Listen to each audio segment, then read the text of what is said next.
Update India पर आज आपसे नमस्कार करने का मन नहीं है। मन ये भी नहीं कर रहा कि आपसे कुछ कहूं, पर जब हृदय की गहराइयों को चीरने वाले सवाल जहन में कौंध रहे हो तो फिर चुप रहना असंभव है। एक हादसा और 10 मासूमों की मौत। घटना से पूरा देश सहम गया, हिल गया, और जिन मासूमों ने अपनी जान खोई उनके माता पिता, परिवार वालों की इस समय क्या हालत है ये बताने की जरूरत नहीं है। लेकिन अस्पताल प्रशासन को, अन्य संबंधित विभागों को और सरकार को यह बताना ही पड़ेगा कि इन नौनिहालों की मौत का जिम्मेदार आखिर कौन है।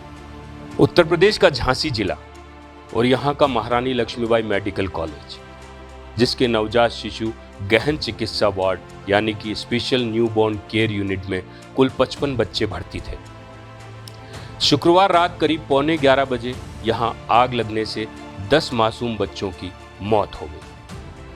यहां 16 बच्चों का इलाज अभी जारी है, जिनमें से कई गंभीर हैं। इसके अलावा झांसी के ही अन्य अस्पताल में 22 बच्चे भर्ती हैं, जिनमें 8 की हालत अभी गंभीर है। इस हादसे को लेकर 2 तरह की खबरें सामने आ रही।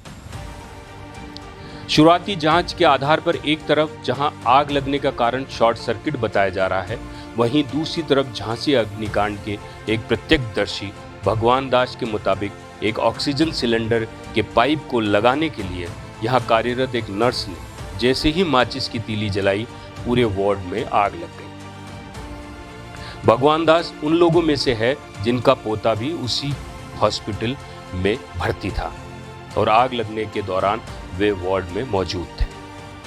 आग लगते ही भगवान दास ने अपने गले में पड़े कपड़े की मदद से 3 से 4 बच्चों को लपेटकर बचाया। बाकी लोगों की मदद से कुछ और बच्चों को भी बचाया गया। बच्चों की जिंदगी बचाने के लिए अपनी जान दांव पे लगाने वाले भगवान दास और बाकी अन्य लोगों की बहादुरी को हम सलाम करते हैं। उत्तर प्रदेश की योगी सरकार ने मृतकों के परिजनों को 5-5 लाख रुपए की आर्थिक मदद देने का ऐलान किया। वहीं प्रधानमंत्री राष्ट्रीय राहत कोष में 2 लाख रुपए देने की अनुग्रह राशि की घोषणा की।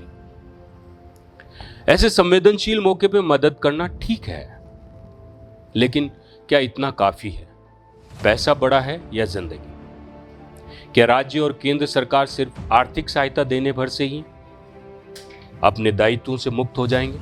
नहीं, सरकारों को जवाब भी देना होगा। जवाब उन सवालों का जो ऐसी हर दुर्घटना के बाद पैदा होते हैं और जिनके जवाब का जनता हर बार साल दर साल इंतजार करती रह जाती है। कुछ पिछले हादसों के बारे में चर्चा कर लेते हैं। दिल्ली के विवेक विहार में स्थित बेबी केयर न्यूबॉर्न हॉस्पिटल में इसी साल मई महीने में आग लगने से 7 नवजातों की मौत हो गई थी। बेबी केयर सेंटर में आग बुझाने, अंदर आने और बाहर जाने के सही इंतजाम नहीं थे। इमरजेंसी एग्जिट की तो बात ही छोड़ी। इसी साल मई महीने में ही गुजरात के राजकोट स्थित गेमिंग जोन में आग लगी थी। हादसे में 2 दर्जन से ज्यादा लोगों ने जान गंवाई थी, जिनमें बच्चे भी शामिल थे। बात 2019 की करें कि 2019 के मई महीने में गुजरात के सूरत में एक व्यावसायिक इमारत की 3री मंजिल पर चल रहे कोचिंग सेंटर में आग लगी। भीषण आग में 16 छात्राएं समेत 20 स्टूडेंट जलकर मर गए। विनाशकारी आग से बचने के लिए इमारत से बच्चों के कूदने वाले वीडियो को देखकर रोंगटे खड़े हो गए थे। एक घटना अगस्त 2017 की भी है कि यूपी के गोरखपुर स्थित बाबा राघवदास मेडिकल कॉलेज के नेहरू अस्पताल में अचानक लिक्विड ऑक्सीजन की आपूर्ति खत्म हो जाती है और 5 दिनों में लगभग 80 से ज्यादा मरीजों की मौत हो जाती है, जिनमें करीब 63 बच्चे भी शामिल थे। ऐसी न जाने और कितनी दुर्घटनाएं हुई, लेकिन मजाल की शासन प्रशासन पर जू रहेंगे हो। हादसे के बाद आए केवल बयान, हम ऐसा करेंगे, कड़ी कार्रवाई करेंगे, एक्शन लेंगे, दोषियों को सजा दिलाएंगे। उन्हें शायद ये पता है कि एक समय बाद जनता ये सब भूल जाएगी, और शायद ये सच भी है। हम भूल भी जाते हैं। क्या हम तब जागेंगे जब ऐसा ही हादसा हमारे किसी अपने के साथ होगा? झांसी मेडिकल कॉलेज हादसे का कारण शॉर्ट सर्किट रहा हो या नर्स की लापरवाही, ऐसा आगे नहीं होगा, इस बात का जवाब कौन देगा?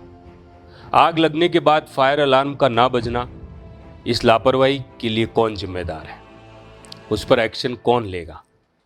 वार्ड में रखे सिलेंडर पर 2019 की फिलिंग डेट और 2020 की एक्सपायरी लिखी होना, इस गंभीर और बड़ी लापरवाही के लिए कौन जिम्मेदार है और इन्हें भी सजा कौन देगा? और सजा कब मिलेगी? या सिर्फ जांच पर जांच का खेल खेला जाएगा? हम जानते हैं कि ये सवाल बार बार पूछे जाते हैं, लेकिन क्या करें साहब, जिम्मेदार से इन सवालों का जवाब पहले ही मिल जाता है तो शायद झांसी के मेडिकल कॉलेज में 10 मासूमों को अपनी जान नहीं गंवानी पड़ती। और इसके बाद हद तो तब हो जाती है जब स्वास्थ्य मंत्री के मेडिकल कॉलेज के दौरे से पहले वहां स्वागत सत्कार की तैयारियां की जाती। शायद इन लोगों के आंख का पानी और दिल के जज्बात मर चुके हैं। धिक्कार है, शर्म है और लानत इन सब पर। अपडेट इंडिया परिवार झांसी दुर्घटना में मारे गए बच्चों के परिवारजनों के लिए शोक संवेदनाएं प्रकट करता है।